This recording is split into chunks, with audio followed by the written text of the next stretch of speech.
എന്താ കൃഷ്ണേട്ടാ നിർത്തിയത്? എന്തൊക്കെയാ മോളെ സംഭവിക്കുന്നത്? എനിക്കൊന്നും മനസ്സിലാവുന്നില്ല. എനിക്കും.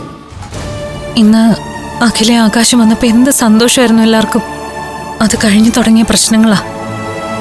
അഭിമന്യു വരുമ്പോൾ ഒരു പ്രശ്നമുണ്ടാകണ്ടെന്ന് കരുതിയാ ഞാൻ മാറി നിന്നത്.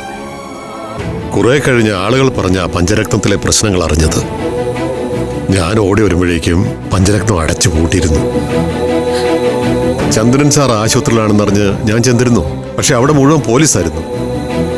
എന്നെ കണ്ടപാടെ ആ CI ചൂണ്ടിക്കാണിച്ചു. ഒരു വിധത്തിൽ ആ പിടി കൊടുക്കാതെ ഞാൻ രക്ഷപ്പെട്ടത്. എനിക്കൊന്നും മനസ്സിലാവുന്നില്ല കൃഷ്ണേട്ടാ. ഒരു കാര്യം മാത്രം എനിക്കറിയാം. ജീവിതം എന്റെ കൈവിട്ടു പോവാ. അല്ലെങ്കിൽ ഇന്നൊരു ദിവസം ഇതൊക്കെ ഉണ്ടാവുമായിരുന്നോ? ഞാൻ എന്തൊക്കെ അനുഭവിച്ചത്.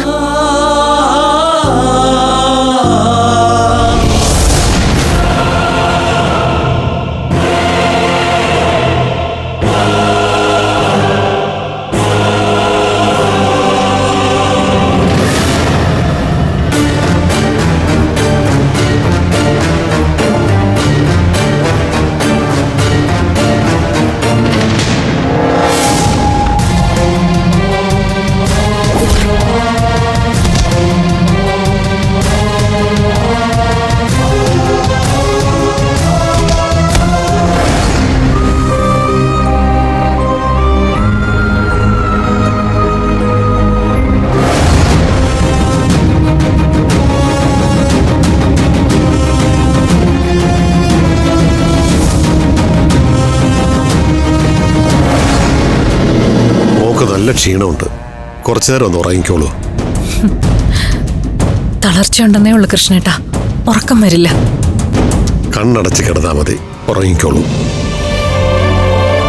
കൃഷ്ണേട്ടൻ മാറി മാറി പല സ്ഥലത്ത് നിർത്തിയിട്ടോളാം. ഒരു സ്ഥലത്ത് തന്നെ ഇട്ടാൽ ശരിയാവില്ല. എല്ലാവരും എന്നെ കാണാതെ വിഷമിക്കാവൂല്ലേ? ഒന്ന് അറിയിച്ചാലോ? അനഘയുടെ മൊബൈലിലേക്കൊന്ന് വിളിച്ചു പറഞ്ഞാലോ കൃഷ്ണേട്ടാ? വേണ്ട മോളെ, അവരുടെ ഫോണൊന്നും സേഫ് അല്ല. പോലീസ് വരുന്ന കോളൊക്കെ നിരീക്ഷിക്കുന്നുണ്ടാവും.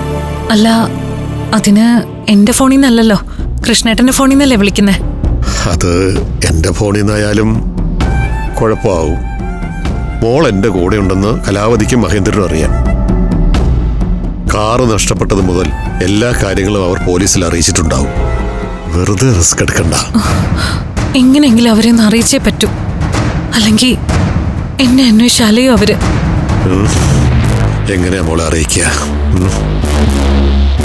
ആരെയാ വിളിക്കുക?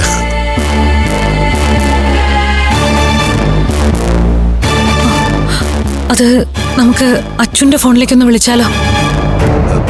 വിളിക്കണോ? വിളിക്കണം. വിളിച്ചേ പറ്റൂ.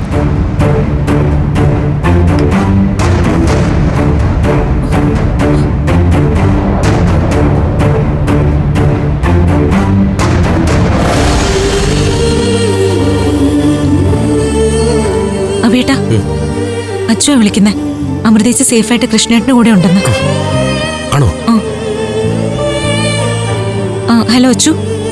അച്ഛൻ മാത്രമല്ല അനഘേച്ചി, അമൃതേച്ചി എന്നോട് സംസാരിച്ചു. ചേച്ചി സേഫാ. ആശ്വാസത്തോടെ എന്നോട് സംസാരിച്ച്. എവിടെയാണെന്ന് പറഞ്ഞോ മോളെ? കുറച്ച് ദൂരെയാണെന്ന് പറഞ്ഞു. സ്ഥലം ഏതാണെന്ന് മാത്രം പറഞ്ഞില്ല. മോളെ, ഏട്ടനാ. ഏട്ടാ, അമൃതേച്ചി അച്ഛന്റെ കൂടെ ഉണ്ട്. സേഫ് ആണെന്ന് പറഞ്ഞു. എവിടെയാണെന്ന് അറിയില്ലല്ലേ? പറഞ്ഞില്ല ഏട്ടാ. പോലീസ് നമ്മുടെ ഫോണ് ടാപ്പ് ചെയ്യുന്നുണ്ടെന്ന് സംശയിച്ചായിരിക്കും.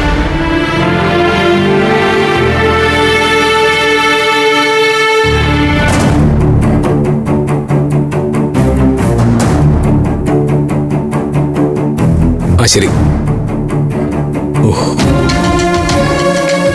സമാധാനായല്ലേ?